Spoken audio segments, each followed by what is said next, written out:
Saúde, força e luz. Sextou. Estamos na Mata do Leão, sob o patrocínio do Colégio Quarupi, conversando com a doutora Débora, que está aqui nos dando uma aula, nos elucidando como é que se trata a melhor coisa que você tem na sua casa, que são os seus filhos. E que a gente do Quarupi agradece muito. Por quê? Porque eles entregam para a gente, eles têm essa coragem, essa confiança.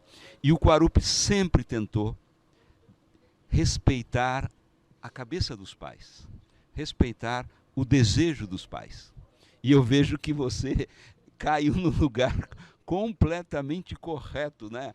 Bate assim muito. É claro que a gente não tem essa sua erudição, esse seu conhecimento, mas a gente vai tateando e chega muito perto dessas ideias, né? A gente queria e necessita, eu acho que você precisa dar cursos para nós, os professores. Nós vamos falar com o Daniel, falar com o pessoal, para que, sei lá, de 15 em 15 dias, ou que você passe um texto, para a gente depois, os que quiserem, né? Porque quem não quer, não quer, né? A gente senta e discute esses textos, porque eu acho isso importante, porque vai dando um norte para a escola, vai dando uma cara para a escola. Não é? O que você acha disso? É a formação contínua dos professores, o que até é garantido por lei, né, pela Lei de Diretrizes e Bases, ela traz uma inovação para a escola. E eu gosto bastante desse formato de ler textos e discutir, né, e bater papo. Quantas coisas nós só nos demos conta quando passamos a conversar sobre elas. Está entalada dentro de nós e nem percebemos. E de repente vem o famoso insight. Com certeza. Você se interessou pelo Winnicott, essas coisas de discutir o desenvolvimento do bebê? Você quer falar alguma coisa? Eu gosto bastante. O Winnicott, ele começa desde a gestação até essa adolescência, que ele fala sobre delinquência e que ele relaciona a vida de bebê. Então, por exemplo, o que eu gosto muito da obra dele é que ele traz sobre a mãe ser satisfatória, né? Ser suficiente. E ele traz essa analogia para o professor também. Então, o professor ele precisa acolher e, ao mesmo tempo, ser firme. E é interessante que os alunos gostam muito dos professores bravos, mas eles não gostam dos professores autoritários. Mas qual a diferença? A criança e o adolescente percebem no olhar do professor que aquele professor bravo tem afeto.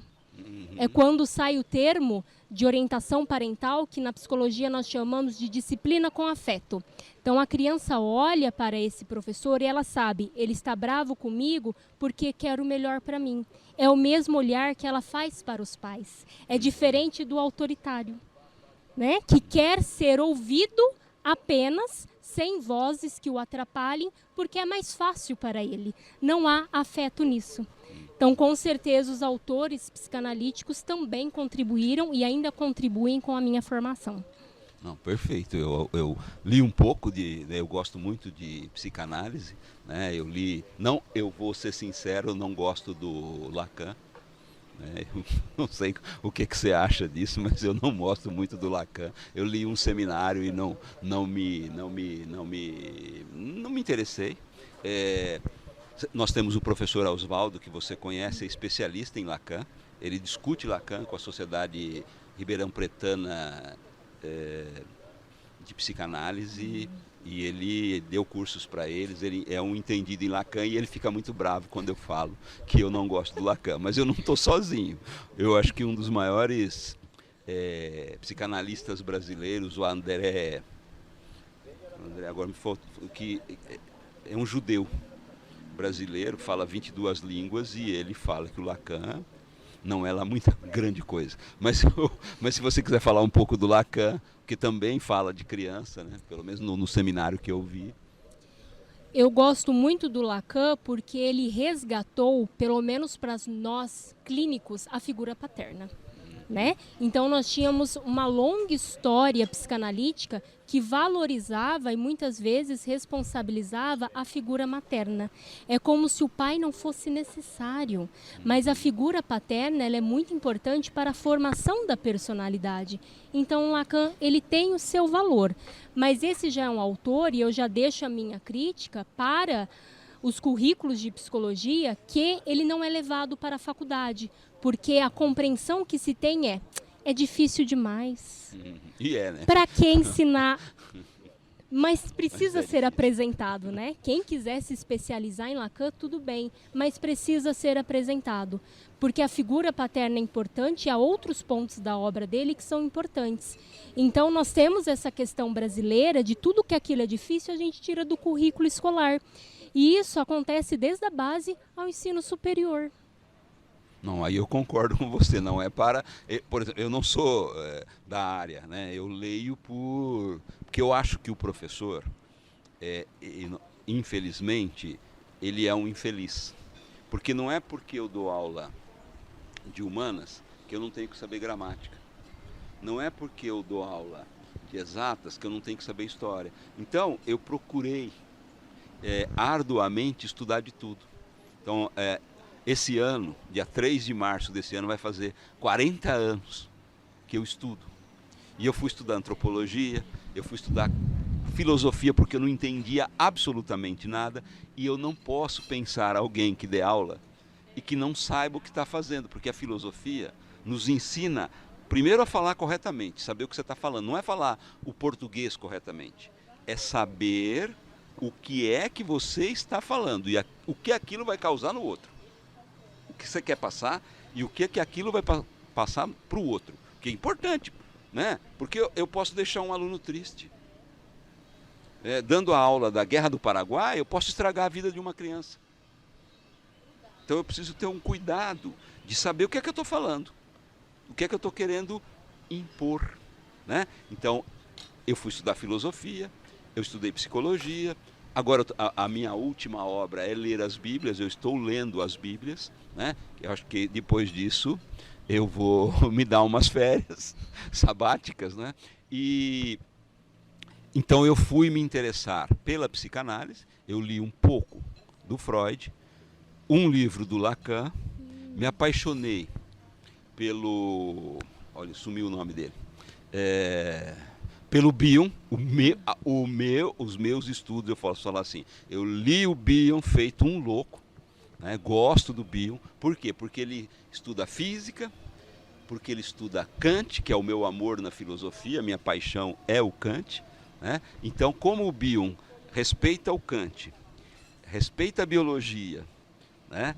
E traz a Melanie Klein, que é onde que eu queria chegar, a gloriosa, porque para mim a Melanie Klein é a gloriosa. Ela também é minha autora favorita e eu acho interessantíssimo porque ela teve uma vida difícil com muitos lutos. Então, isso é muito marcante na obra dela, que é assombrosa, um pouco obscura. E que quando nós lemos a Klein, dói em nós. Porque ela traz como o nosso psiquismo é complexo desde o nascimento.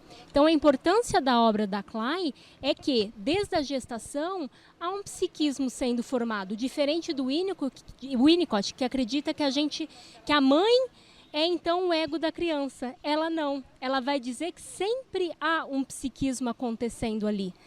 E é muito importante porque, a partir dela, nós começamos a dar atenção para o bebê. E nós começamos a atender mães que iam no consultório com a criança e se queixavam, por que ele não amamenta? Então a psicologia começou também a trabalhar com esses bebês, entender a relação dos bebês com as mães desde os primeiros meses de vida. Olha como é importante esse cuidado precoce, que acontece desde sempre. E a partir daí surgiu a área de psicologia perionatal, que começa a cuidar dessa mãe antes da gestação ou durante a gestação, pensando como o cuidado, como a saúde mental dessa mulher está diretamente relacionado à formação psicológica, à formação da personalidade desse bebê.